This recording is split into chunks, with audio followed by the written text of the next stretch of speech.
The emergency pod had slammed into the surface of Delta Pay 3 nearly 2 full cycles ago. Luna checked the glowing display on her wrist for the third time in as many minutes. Her bioluminescent skin pulsed faintly, betraying her growing unease as she reviewed their inventory. Supplies were dwindling faster than she liked.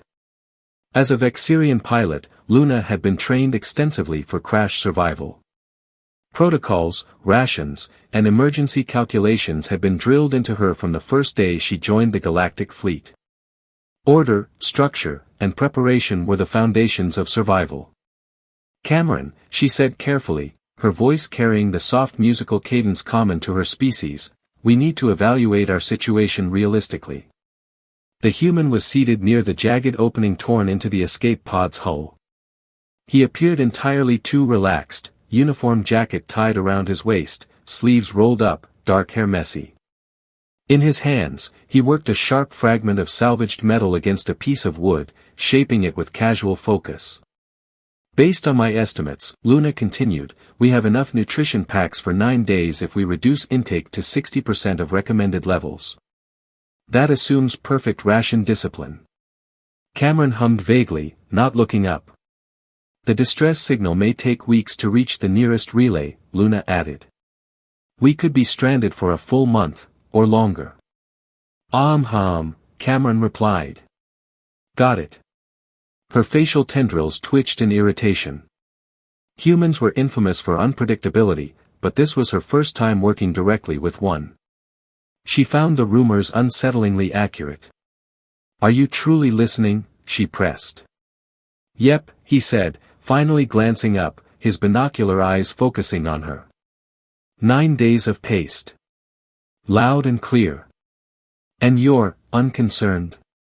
Luna asked, skin shifting from calm blue toward anxious orange. Not really. This was unacceptable. We are on an uncharted world, she said sharply. Unknown ecosystems. Unknown predators. Unknown toxins. The air is breathable, yes, but we have no confirmed edible sources. Cameron stood, stretching lazily. Speaking of edible, I'm starving. Dinner should be about ready. Luna froze. Dinner? We agreed on ration packs, she reminded him.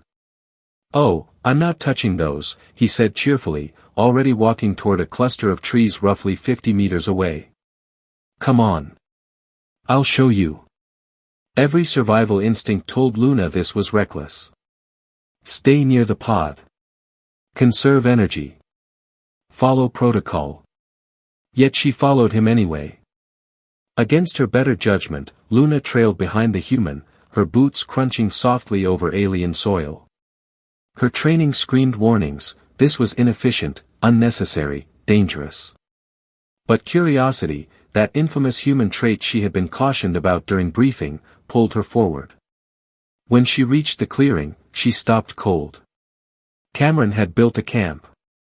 Not a temporary shelter or emergency marker, but an actual living space. Stones had been carefully arranged into a fire ring, containing a controlled flame. Luna stared at it in disbelief. Combustion cooking was something most civilizations had abandoned thousands of years ago. Above the fire, several fish-like creatures were skewered on a simple wooden frame, their iridescent scales crackling softly as they cooked. Nearby, thick root vegetables roasted directly in the coals. Further still, Luna spotted woven traps, snares, and even a small dam constructed in the nearby stream. What is this? She whispered. Dinner, Cameron said proudly. Her bioluminescent patterns flickered in shock. The fish came from the stream, he continued casually. Once I shaped a spear, it was pretty straightforward. Those roots are similar to potatoes back on Earth. Tested them carefully, small sample, waited a few hours, no adverse reaction. He pointed to a basket made of braided reeds. Inside were clusters of dark berries. Sweet, he added. Kind of like blackberries. Dessert. Luna stared. In less than 2 days, you identified edible species, hunted, cooked, and planned dessert. Cameron shrugged. Basic survival. Basic. My father took me camping a lot when I was young, he explained. You learn how to work with whatever surrounds you. Camping, Luna repeated slowly, unfamiliar with the concept. Humans leave civilization on purpose, he said.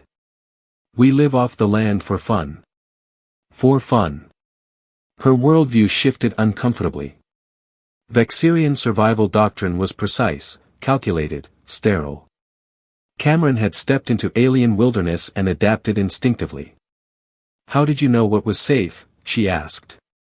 Observation, he replied. Watched what local animals ate. Birds were going after those berries. Aquatic protein is usually safe across biospheres. The roots were trial and error, but careful trial and error. That's madness, Luna whispered. Worked though, he said with a grin. Luna watched Cameron lift the cooked fish from the fire, the aroma unfamiliar but oddly inviting. Her training told her to refuse. Her instincts told her something else. You could have poisoned yourself, she said quietly. Sure, Cameron replied easily. But humans have sturdy digestive systems. We evolved as persistence hunters and opportunistic omnivores. Eating weird stuff is kind of our thing. He handed her a portion. Real food, he said. Or nutrient paste.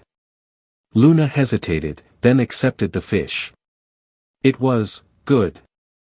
Her bioluminescent skin softened to a warmer shade as she ate.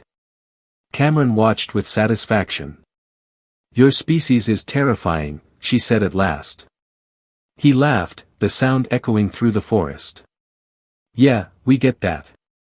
As they ate, he explained his next plans, constructing a shelter, improving traps, reinforcing water access. He spoke as if they weren't stranded at all, merely delayed. Sitting by the fire, Luna realized something profound. Humans didn't just survive disasters. They adapted to them. Where Vexirians calculated survival, humans lived it. She made a silent note for her after-action report. Vexirian training needed revision. And perhaps every long-range vessel should carry at least one human. For emergencies, she thought. Cameron handed her berries wrapped in a leaf. Dessert. Her skin glowed a contented purple. You really do this often? She asked. All the time, he said. We call it getting back to our roots. Looking at the camp, the fire, the meal built from nothing, Luna finally understood why humanity had earned respect so quickly among the stars. They weren't survivors because they followed rules. They survived because they could improvise, adapt, and somehow thrive, anywhere. Even on an alien world. As the fire crackled softly, Luna leaned back against a fallen log, watching sparks drift upward into unfamiliar stars. The fear that had gripped her since the crash had faded, replaced by something unexpected. Confidence. Not her own, but Cameron's, and by extension, humanity's. They weren't reckless. They were flexible.